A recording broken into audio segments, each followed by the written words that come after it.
Rise and shine, divorce queen. Or wait, are you still asleep? I bet you cried yourself into a coma last night. Good morning, Lindsay. It's 6:24 a.m. I would like to still be asleep, but your messages just woke me up. Well, excuse me for being emotionally invested. I saw your post last night. I had no idea things were that bad with Mark. You should have told me. Well, that's the thing about divorce. It's not exactly something that you want to shout from the rooftops about. I didn't want to make a spectacle of it. Oh, please. It was tasteful, elegant even. After careful thought, we've decided to part ways. Oh, very Gwyneth Paltrow of you. I loved it. I wasn't aiming for a celebrity press release. Just wanted to keep people in the loop without having 30 separate conversations. No kidding. That would have drained you emotionally. I would have just posted a crying selfie and hit post, and then watched as the sympathy poured in. You know, people asking, "Are you okay?" and being all like, "I love you, girl." That's one approach to announcing divorce, I guess. But seriously, I'm actually kind of grateful I saw it when I did. Grateful? Yeah, like now I have time to prepare myself emotionally. Prepare yourself emotionally for what? Oh, nothing for you to worry about. It's just, I'm a very intuitive person. I've been feeling things shifting for a while now. Lindsay, what does that mean? You'll see. I'm working on a few things behind the scenes. Gotta trust the universe, right? Right. Anyway, just wanted to say I support you and that I am so proud of you for finally walking away from that situation. Some of us knew for years that Mark wasn't worthy of you. I appreciate that. Thanks.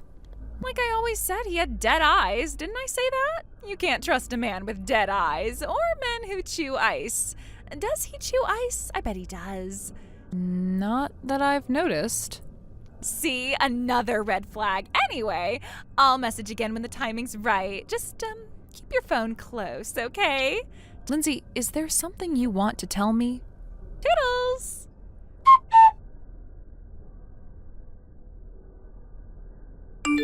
Rachel, big news! Guess who just signed her divorce papers and is officially free?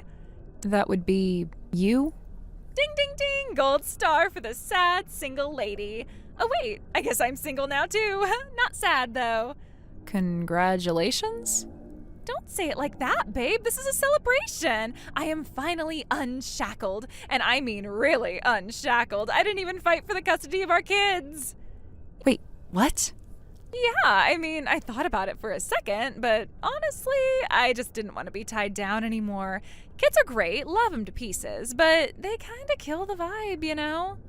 Lindsay, that's a pretty serious decision. It's a practical one. I told my ex he could keep full custody if we skipped the back and forth nonsense. No child support, no court drama, just clean, fast, and free. Besides, I'm starting a new chapter. It didn't make sense to bring a preschooler into it. A new chapter, meaning? Me and Mark, duh. Don't play dumb. You know what this is. I saw your announcement and took it as the green light. Universe said, go, girl. So I did. Lindsay, are you saying that you think you and Mark are together? Not think. No, we've had chemistry for years. Those little chats at pickup, the way he looked at me across the parking lot, sparks, literal sparks. I always knew something was there, and clearly he did too. I don't think a few conversations at preschool drop-off mean what you think they mean. You're so modest. You don't realize how much people orbit around you. I've always been aware, hyper aware. Mark and I, we just needed the timing to line up. Now it has. I'm confused. How long have you and Mark been together? Honestly, it feels like since the beginning of time. That's not an answer. I'm a patient woman. I've made my moves, cleared my schedule, and freed my energy. Now I'm just waiting for him to meet me halfway. And believe me, he will. You gave up your child and your home based on intuition? Oh, don't say it like that. It wasn't some blind leap. It was a pivot, a strategic reallocation of emotional capital. I'm investing in the future. I am honestly struggling to wrap my head around all this. Oh, please, you moved on too, right? You've got your kids, your big house, your spa weekends. Everyone has to let go of old ties eventually. You did it, now I'm doing it. Well, the circumstances of my letting go were quite different from yours. I'm just saying we're both shedding baggage. Only difference is mine wears Paw Patrol pajamas and thinks ketchup is a beverage. Don't guilt me. This is growth. Lindsay, I don't even know what to say. Then don't say anything. Just be happy for me. I'll keep you posted when things with Mark go public. I might even use the same caption you did. It felt really classy. Please don't. Too late. Already screenshotted it. Talk to you later, future maid of honor.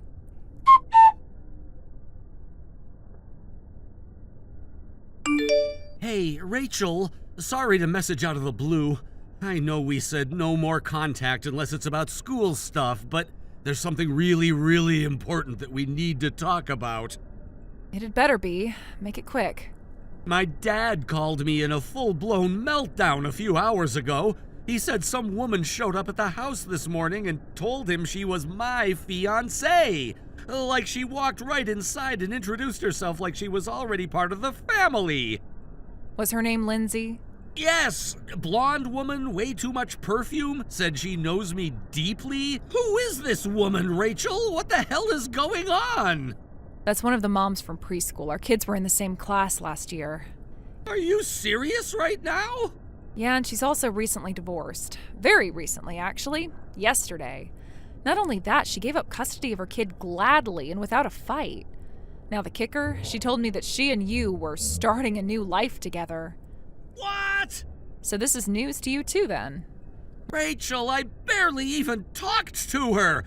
I remember like 2 PTA meetings where she complimented my shirt and handed me a flyer. That's it. I didn't even have her number in my phone. That's why I'm calling you. I have no idea how to talk to her. Well, apparently your limited interactions were enough for her to interpret your entire existence as a proposal. She told people we were together? Yep, and that she was waiting for the right moment to go public. She said she gave up her child so she'd be free to be with you. It seems like she's been emotionally preparing for this new chapter of her life for quite some time. Oh my God. Mm-hmm.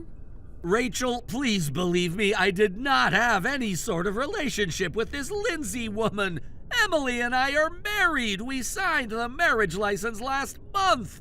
We've been trying to keep things quiet because of how messy everything got after the divorce. Yeah, this won't help.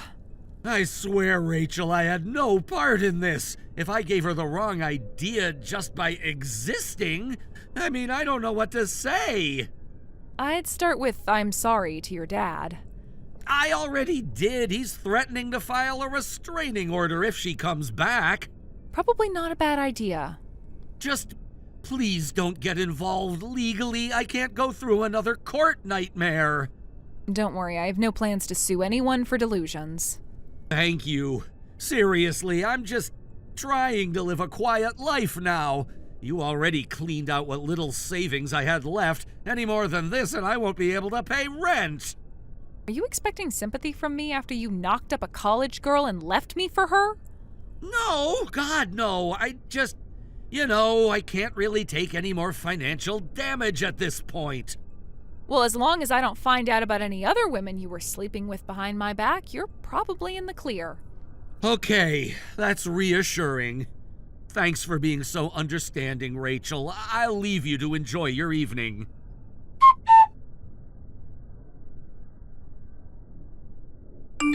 Good morning, sunshine. Today's the day. Movers are coming at 2. Hope you've had time to pack. I gave you a few extra days because I'm not a monster, but it's time, babe. You've closed your chapter. Now it's my turn. I'm sorry, what? Don't be shy. I know it's emotional. Change always is. But this transition doesn't have to be ugly. Let's keep it graceful. Transition to what? To me living there, obviously. Living where? The house, silly. Your old place when you were with Mark. Well, it's our new place now.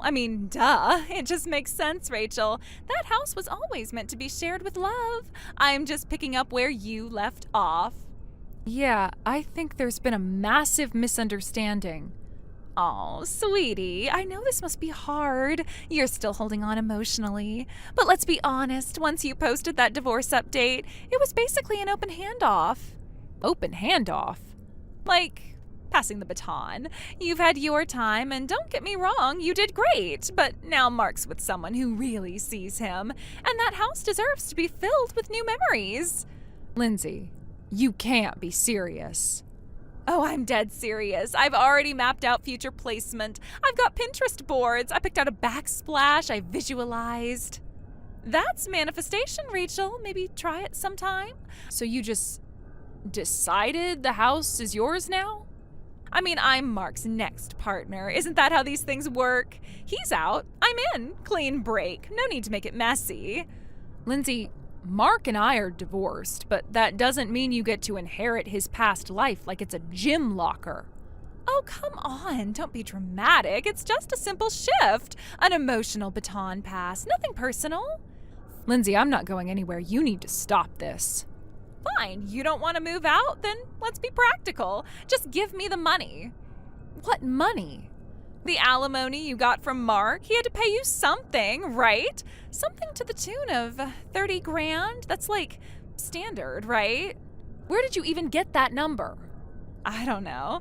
It just seemed like a lot of money. I have no idea how this stuff works. I gave up my alimony in exchange for my husband taking my kid, and Mark's not exactly poor, so come on, Rachel. You got yours. Help another woman start over. You think I owe you money? Not owe, just recognize the natural flow of things. You had your turn, now it's mine. And you're asking me to fund it? It's not like I'm trying to take everything, just a fair share. I mean, honestly, it's kind of symbolic, like passing the torch. Lindsay, this isn't a relay race. You don't get alimony by inheritance. Don't be like that. You always acted like you were above this, but you benefited. You walked away with something. Why shouldn't I? I didn't receive anything like that, and even if I had, why would you think you're entitled to it? Because I gave up everything. My marriage, my home, my daughter. I let go of it all for what I thought was coming next. And whose decision was that? Don't twist this. I did it because I thought Mark and I would... Lindsay, that house you're so fixated on, it's not Mark's. What? The mansion, it's mine. Always has been. I inherited it from my parents before I ever met him. He lived there because we were married. He had no ownership, no legal claim. That can't be right. It is. No, I thought it was his family's. It wasn't. It's in my name, solely. He moved out the day the divorce was final. So I gave everything up for a house that was never even his? That about sums it up. Oh my God. Oh my God.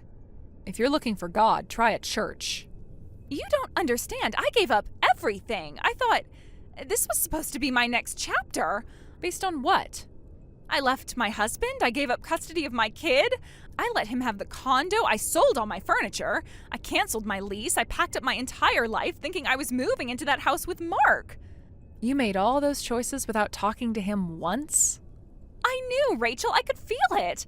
I thought he was waiting for things to settle, waiting for the divorce to go through so we could finally start fresh.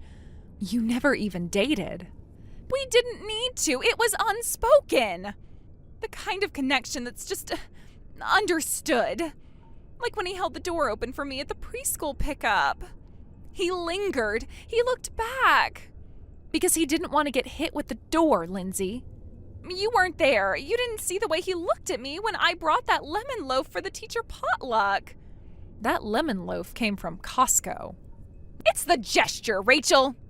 And then that day at the parent-teacher conference, he handed me a bottled water. No words, just handed it to me. Our fingers touched. And that was the PTA's water table. I know because I bought the case. He said, "Stay cool out there." Because it was 93 degrees and your face was beet red. No, there was meaning in it. There was. Lindsay, I asked Mark once if he knew who you were. He said, "Is she the one with the neon tote bag?" He remembered my bag? That's all he remembered. But I picked out curtains. I had a morning routine planned. I was going to do green smoothies in the sunroom while he read the paper. I gave my daughter's bedroom set to a neighbor because I thought I wouldn't need it anymore. And that wasn't a vision. That was a hallucination. You're lying. You have to be. No, Lindsay, I'm just the first person who said it out loud. Rachel, I just need one honest answer. No sarcasm. No passive-aggressive little quips. Just tell me where Mark is right now. He moved out the day the divorce was finalized, like I told you. But where did he go? Is he staying with friends? Did he move out of town? I think I deserve to know that much. He's living in a small apartment across town, over by Greenway, I believe. And who is he living with? He's not living alone, if that's what you're hoping. He moved in with his wife. I'm sorry. With his what? His wife, Lindsay. Mark is married now. It happened quietly not long after the divorce was finalized. He met someone new and they moved in together. They're building their own life. No, that's not possible. He wouldn't just get married without saying anything. I would have heard. Someone would have told me. You're lying to get rid of me. I'm not lying. Her name is Emily. She's younger, kind, and apparently very grounded, which, given recent events, makes a lot of sense. I left my husband because I thought Mark was waiting for me. I gave up custody of my daughter because I believed that once the dust settled, I would be living in that house, in that life beside him. I thought he was preparing everything in silence because he couldn't say it out loud yet. Do you understand how deeply I committed to this? I think you committed to a version of events that existed only in your imagination. I kept telling myself I just needed to be patient, that once things were official between you two, he'd reach out. He'd acknowledge what we already knew deep down. You know, it's the worst part. I really believed he felt the same way. Mark never once said a word to me about you in any personal capacity. He didn't even remember your name until I reminded him last month. He referred to you as the mom with the loud shoes. I can't believe this is happening. I thought he was going to build something with me. I genuinely thought the life I gave up was leading to something better, something more real. And what exactly is it you thought I was standing in the way of? A second chance, a future, a home. I believed Mark and I were going to live in that mansion together. I pictured it. I made actual lists. I picked paint colors. I donated my daughter's bedroom furniture because I didn't think I'd need it anymore. I had a vision, Rachel. I was ready to walk through that front door and start over with someone who chose me. But he didn't choose you, Lindsay. He didn't even see you. Then just, please, let me stay in the house just for a little while. I have nowhere else to go. My parents said I was throwing away my life for a fantasy, and they won't even return my calls. Daniel changed the locks. Everything I owned is in storage, and I'm sitting in a parking lot trying to pretend I have a plan. You made those decisions without ever speaking to the man you believed was your safety net. I'm not going to reward that kind of recklessness by offering you a place in my home. I don't need pity. I need time. Just a little time. I'll sleep in the laundry room. I'll stay out of the way. I'll clean or pay rent or whatever you want. I just need a place to breathe. You didn't just bet on the wrong man, Lindsay. You bet everything you had on a man who didn't even know he was part of the game. You don't have to be cruel. I'm not being cruel. I am being honest. And maybe it's the first real thing anyone said to you in a long time.